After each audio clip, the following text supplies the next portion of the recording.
నమస్తే, నేను మీ సతీష్. ఫ్రెండ్స్, ఏదైతే కలియుగ ప్రత్యక్ష దైవమైనటువంటి వెంకటేశ్వర స్వామి లడ్డూ మహాప్రసాదంలో జరిగినటువంటి అపచారం ఏదైతే ఉందో జగన్మోహన్ రెడ్డి గారి ప్రభుత్వ హయాంలో ఆ కల్తీ నెయ్యి వ్యవహారం, అది మరి వైసీపీకి జగన్మోహన్ రెడ్డి గారికి పెద్ద ఎత్తున డ్యామేజ్ చేస్తుంది. ఏదైతే గనక ఆ నెయ్యిని కల్తీ చేయటం, ఆ అంశం పైన ప్రజల్లో విస్తృతమైనటువంటి చర్చలు జరుగుతూ ఉంటాం. మరి జగన్మోహన్ రెడ్డి గారి ప్రభుత్వ హయాంలో ఇంతటి అపచారానికి ఒడిగట్టారా అని చెప్పేసి వాళ్ళపైన తీవ్రమైనటువంటి వ్యతిరేకత కూడా వస్తూ ఉండడంతో ఎలాగైనా ఈ అంశం నుంచి బయటపడాలి. అలా బయటపడాలి అని అంటే కొత్త చర్చల్ని తెరపైకి తేవాలి, కొత్త క్యాంపెయిన్స్ అందుకుని ప్రజల దృష్టిని మరల్చాలి, అంటే డైవర్ట్ చేయాలి అని చెప్పి అనేక ప్రయత్నాలు చేస్తూ వచ్చారు. ఇప్పటికీ కూడా వాటినే కొనసాగిస్తూ ఉన్నారు.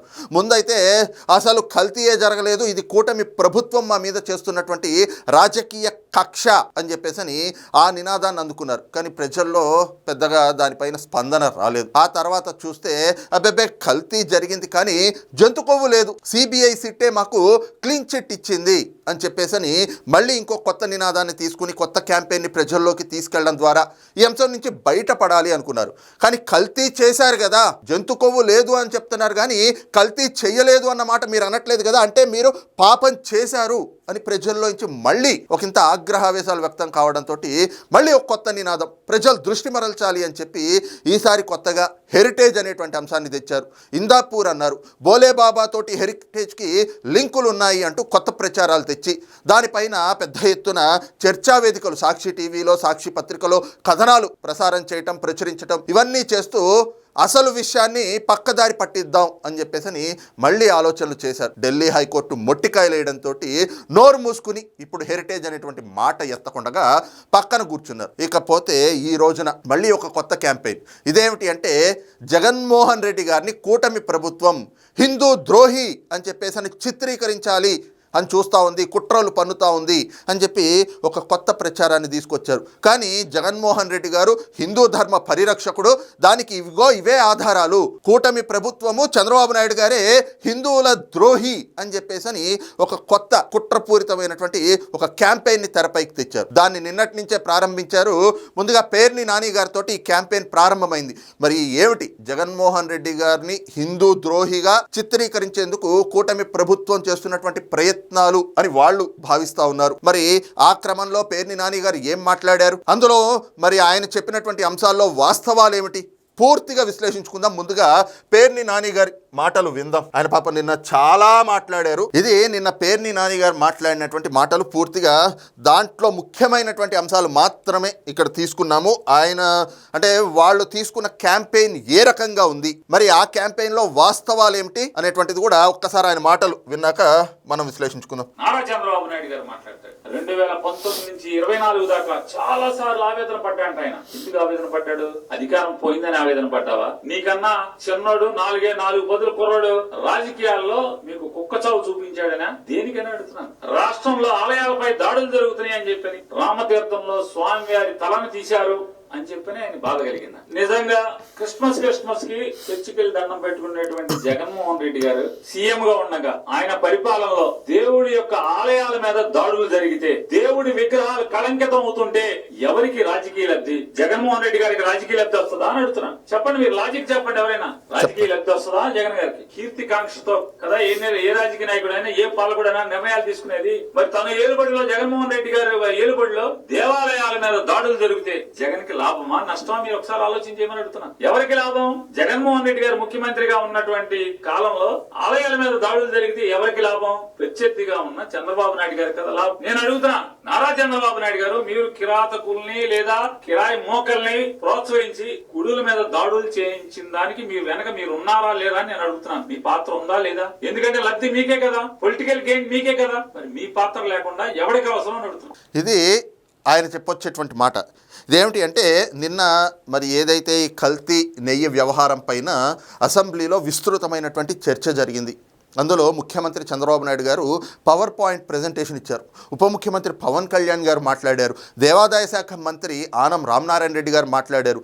మంత్రులు మాట్లాడారు. అలాగే సీనియర్ ఎమ్మెల్యేలు మాట్లాడారు. పూర్తిగా గడిచిన 5 ఏళ్ళు అంటే జగన్మోహన్ రెడ్డి కాలంలో ఏ రకంగా హిందూ ధర్మం పైన, హిందూ మతం పైన ఉద్దేశపూర్వకంగా ఒక దాడి చెయ్యాలి అనేటువంటి కుట్రతోటి ఆ రకంగా ఒక స్వామివారి మహాప్రసాదాన్ని కూడా కల్తీ చేసేటువంటి ఒక మహాపాపానికి ఒడిగట్టారు. ఏ రకంగా కల్తీ నెయ్యి, మరి ఆ బోలే బాబా సంస్థ కావచ్చు, లేదంటే ఏఆర్ డైరీస్ కావచ్చు, వైష్ణవి డైరీస్ కావచ్చు, వాళ్ళకే టెండర్లు దక్కే విధంగా మరి ఆ టెండర్ నిబంధనలను ఎలా సడలించారు, ఏ రకంగా అసలు 2022లోనే బోలే బాబా డైరీకి సంబంధించి అప్పుడు సరఫరా చేస్తున్నటువంటి నెయ్యి కల్తీ కాబడింది అని మైసూర్ ల్యాబ్ నుంచి ఒక రిపోర్ట్ వచ్చింది. ఆ రిపోర్ట్ని ఎలా తొక్కిపెట్టారు, ఆ అంశాలన్నీ కూడా ప్రొక్యూర్మెంట్ జీఎంగా ఉన్నటువంటి సుబ్రహ్మణ్యం, మరి ఆయన సిబిఐ సిట్ దర్యాప్తులో ఆయన వాంగ్మూలంలో ఆయన ఒప్పుకున్నటువంటి అంశాలు, ఇలాగ అనేక కీలకమైనటువంటి అంశాలు, కల్తీ జరిగింది, అందులో జంతువు కొవ్వు కూడా కలిసింది అనేటువంటి అంశాలన్నిటినీ కూడా నిన్న పవర్ పాయింట్ ప్రజెంటేషన్లో ముఖ్యమంత్రి చంద్రబాబు నాయుడు గారు అసెంబ్లీలో మొత్తం పవర్ పాయింట్ ప్రెజెంటేషన్ ఇచ్చారు. అందరూ మాట్లాడారు, ఒక్కొక్కళ్ళు ఒక్కొక్క అంశం. ఇంకా వాస్తవం ఏమిటి అంటే ఇప్పటికీ అందరూ కల్తీ నెయ్యి అంటున్నారు. నెయ్యిలో ఎక్కడైనా కూడా కల్తీ చేస్తే అది కల్తీ నెయ్యి అవుతుంది. కానీ గడిచిన 5 ఏళ్ళు వాళ్ళు వాడింది కల్తీ నెయ్యి కాదు, ఒక రసాయనాలతోటి కూడినటువంటి ఒక మిశ్రమాన్ని, దాన్ని నెయ్యి అని చెప్పి సరఫరా చేశారు. నెయ్యిని ఎక్కడా కల్తీ చేయలేదు, అసలు నెయ్యే లేదు అందులో డాల్డా, వనస్పతి, వెజిటేబుల్ ఆయిల్స్, అలాగే యానిమల్ ఫ్యాట్, ఇలాంటివన్నీ కలిసినటువంటి వాటిలో కొన్ని రసాయనాలు, కెమికల్స్ కూడా కలిపి ఒక మిశ్రమాన్ని తయారు చేసి అదే నెయ్యి అంటూ సరఫరా చేశారు. దాని ద్వారా అక్కడ ఉన్నటువంటి మహాప్రసాదం ఏదైతే లడ్డూ ప్రసాదం ఉందో దాన్ని అపవిత్రం చేశారు, స్వామివారి పట్ల మహాపాపం చేశారు. ఈ అంశం ఎవరు ఆలోచించట్లేదు. ముందుగా అక్కడ అసలు నెయ్యి కాదు సరఫరా చేసింది, కల్తీ నెయ్యి అనేటువంటి మాట అవాస్తవం.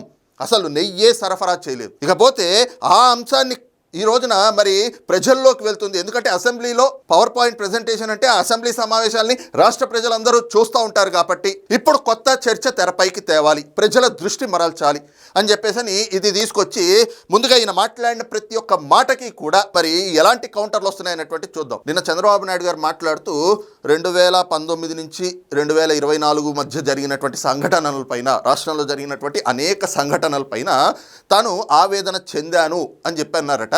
అయితే ఎందుకు ఆవేదన చెందారు? అధికారం కోల్పోయినందుక, 4 పదుల వయసు ఉన్నటువంటి వ్యక్తి చేతిలో రాజకీయంగా కుక్కచావు చచ్చినందుక అని చెప్పేసి అని మళ్ళీ ఎగతాళి చేసే విధంగా. కానీ వాస్తవానికి ఏమిటి? కుక్కచావు చచ్చింది ఎవరు? మీరు చేసినటువంటి తప్పులన్నిటికీ ప్రజలు పాత చెప్పుతో కొడితే కుక్కచావు రాజకీయంగా చచ్చింది వైఎస్ఆర్ కాంగ్రెస్ పార్టీ. అందుకే ఈ రోజున ప్రతిపక్ష హోదా ఇవ్వండి అని అడుక్కునే స్థాయికి ఈ రోజున పడిపోయారు, దిగజారిపోయారు. చంద్రబాబు నాయుడు గారిని మీరు ఎగతాళి చేద్దామనో, అవహేళన చేద్దామనో, అవమానిద్దామనో అంటే ఆకాశం మీద ఉమ్మేస్తే అది మీ ముఖాన్నే పడుతుంది. ఈ రోజున రాజకీయంగా కుక్కచావు చచ్చింది మీరు, అందుకే పిచ్చి కుక్కల్లా మొరుగుతుంది కూడా మీరే అని చెప్పి ఈ రోజున రాష్ట్ర ప్రజలందరూ కూడా మాట్లాడుకుంటా ఉన్నారు. ఎందుకంటే అవతల వ్యక్తుల్ని మీరు గౌరవిస్తే మీకు గౌరవం వస్తుంది, మీరు మర్యాదనిస్తే మీకు మర్యాదనిస్తారు. మీరు ఎగతాళి చేస్తూ మీరు అవమానకరంగా మాట్లాడితే మీ పట్ల కూడా అలాగే మాట్లాడతారు. ఈ రోజున ఇంకా ఏం చెప్తా ఉన్నారు? ఏ రాజకీయ నాయకుడైనా కూడా అధికారంలో ఉన్నప్పుడు కీర్తి కాంక్షతోటి మనం చేసే పనుల వల్ల ప్రజల్లో వ్యతిరేకత రాకూడదు, మనకి ఇంకా కీర్తి పెరగాలి అనే ఆలోచనలతోటే కదా అధికారంలో ఉన్నప్పుడు వాళ్ళు పరిపాలన చేస్తారు, వాళ్ళు నిర్ణయాలు తీసుకుంటారు. మరి రామతీర్థం లాంటి ఘటనలు జరిగితే అవి మా ప్రభుత్వానికే మచ్చ కదా, కాబట్టి మేము అలాంటివి ఎందుకు చేస్తాం? ఇవన్నీ ఎవరికి లబ్ధి చేకూరుస్తాయి అంటే చంద్రబాబు నాయుడు గారికి లబ్ధి చేకూరుస్తాయి. కాబట్టి ఆయనే కొంతమంది వ్యక్తుల్ని ఉసిగొలిపి రామతీర్థంలో రాముల వారి శిరచ్ఛేదనం చేయించారట. అలాగే అంతర్వేదిలో రథాన్ని చంద్రబాబు నాయుడు గారే తగలబెట్టించారట. కనకదుర్గమ్మ వారి ఆలయం దగ్గర ఉన్నటువంటి ఆ రథానికి ఉన్న వెండి సింహపు బొమ్మలు చంద్రబాబు నాయుడు గారే మనుషులు పెట్టి విరగ్గొట్టించి దొంగలించేలా చేయించారట. అలాగే కొడాలి నాని మాట్లాడాడు కదా, హనుమంతుడి విగ్రహానికి చెయ్యి విరిగింది, ఆ అంశం కూడా చంద్రబాబు నాయుడు గారే చేయించారట. ఇవన్నీ కూడా దేనికి అంటే జగన్మోహన్ రెడ్డి గారిని రాజకీయంగా దెబ్బతీయడానికి అని చెప్పి, హిందూ ధర్మం అనేటువంటి పేరుతో రాజకీయంగా లబ్ధి పొందడానికి, కొన్ని విద్వేషాలని రెచ్చగొట్టడానికి చంద్రబాబు నాయుడు గారే చేయించారు అని చెప్పేసి ఈ పేరుని నాని మాట్లాడుతూ ఉన్నాడు. ఓకే, మీరన్న మాటలే వాస్తవం అని అనుకుందాం. మరి మీరేం గాడిదలు కాస్తా ఉన్నారా? గుడ్డి గుర్రానికి పళ్ళు దొమ్ముతా ఉన్నారా? లేదంటే కోడిగుడ్డు మీద ఈకలు పీకుతా ఉన్నారా? అధికారంలో ఉంది మీరు కదా, మీరు అధికారం కోల్పోతారని మీకు తెలుసు కదా. ఇలాంటి కార్యక్రమాలు జరిగితే ప్రజల నుంచి వ్యతిరేకత వస్తుందని తెలుసు కదా.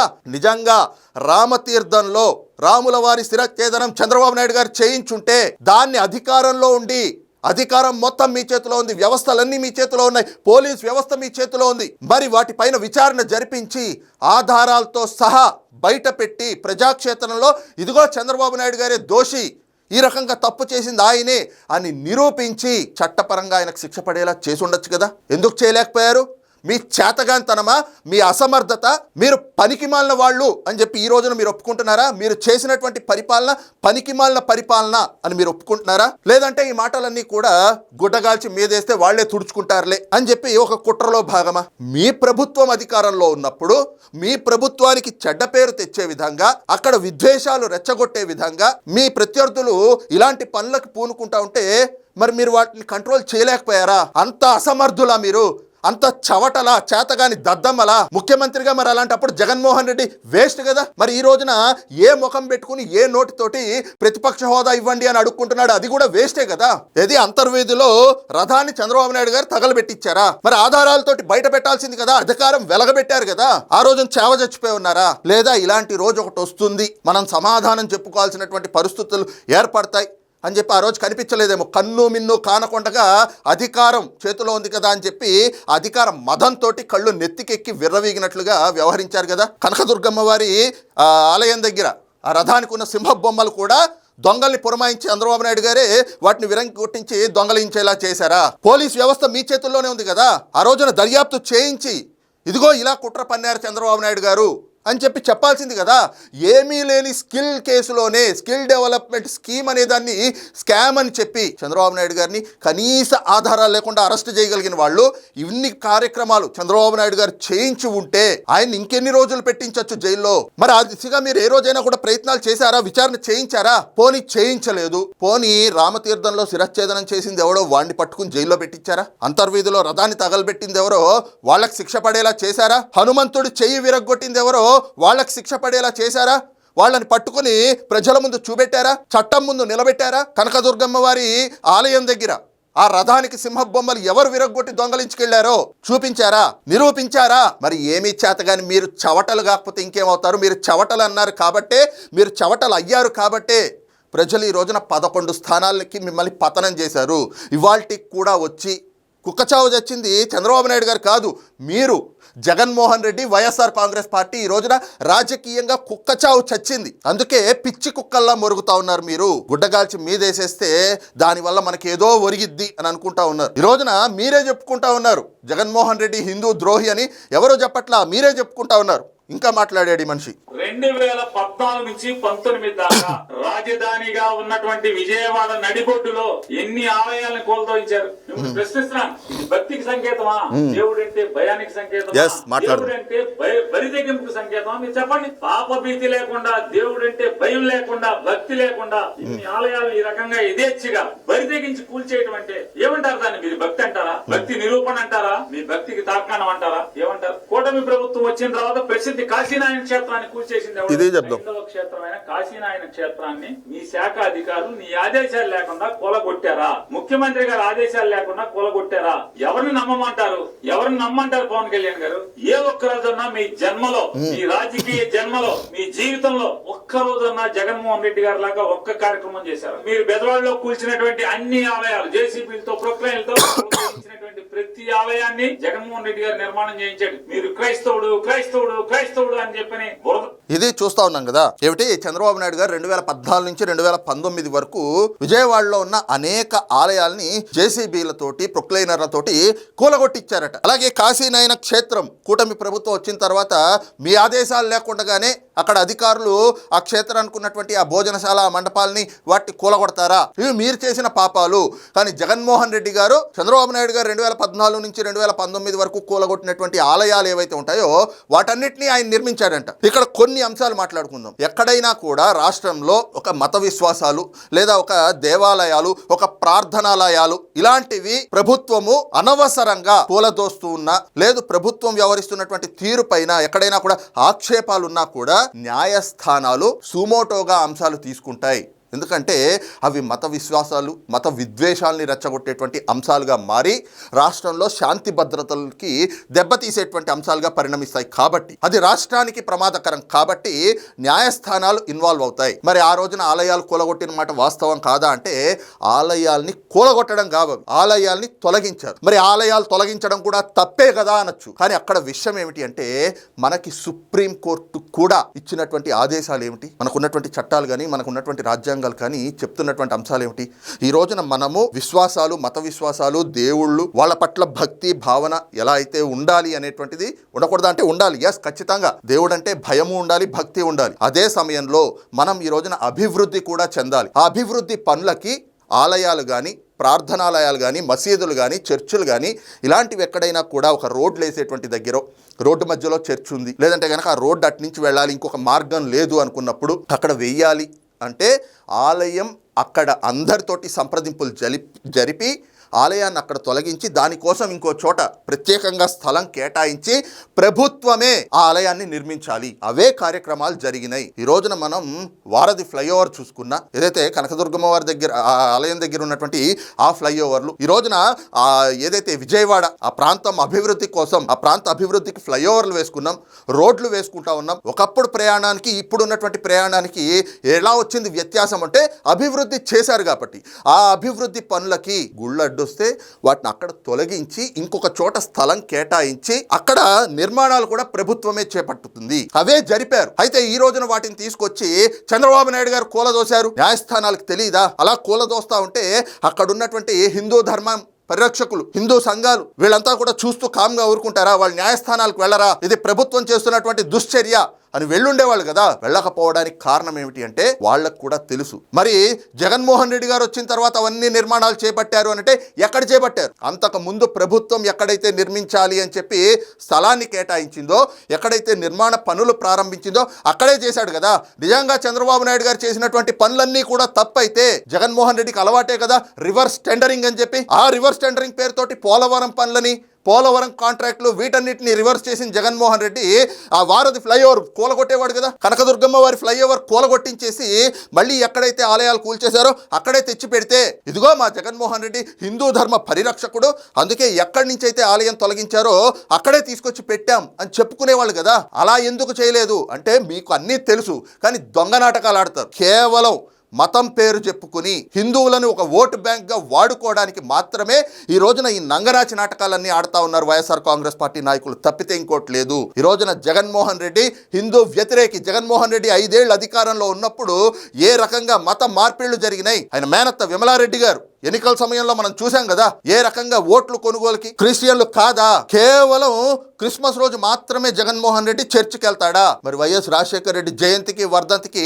ఆ సమాధి దగ్గర అక్కడ ప్రార్థనలు పెట్టించుకుంటాడు కానీ ఏ రోజైనా హిందూ మత ఆచారాలతోటి పిండ ప్రధానాలు లాంటివో, లేదంటే గనక ఏటా చేస్తూ ఉంటారు కదా కర్మకాండలు అనేటువంటివి, అలాంటివి ఏ రోజైనా కూడా చేశాడా? సంవత్సరికాలు ఇలాంటివి అవేం చేయరు. బైబుల్ని పాస్టర్లని పెట్టుకుని ప్రార్థనలు చేయించుకోవడం తప్పనట్లేదు. ఎవరి మత విశ్వాసాలు వాళ్ళకు ఉండొచ్చు, కానీ ఇంకొకళ్ళ మత విశ్వాసాలని మీరు ఎక్కడా కూడా కించపరచకూడదు, అవమానించకూడదు. ఈ రోజున హిందువుల్ని మీరు మోసం చేశారు, హిందూ ధర్మానికి ద్రోహం చేశారు. కలియుగ ప్రత్యక్ష దైవమైనటువంటి వెంకటేశ్వర స్వామికి, ఆయన పట్ల మహాపాపం చేశారు. ఆ అంశంలో మీకు రాజకీయంగా డ్యామేజ్ జరుగుతూ ఉంటే కొత్త అసలు తలా తోక లేనటువంటి పిచ్చి వాదనంతా తెరపైకి తెచ్చి పిచ్చి కుక్కల్లా మురుగుతూ ప్రభుత్వం పైన గుడ్డగాల్చి మీదకు వదిలేద్దాం, బురద చల్లుదాం అనేటువంటి ఈ కుట్రలు చేస్తూ ఉన్నారు.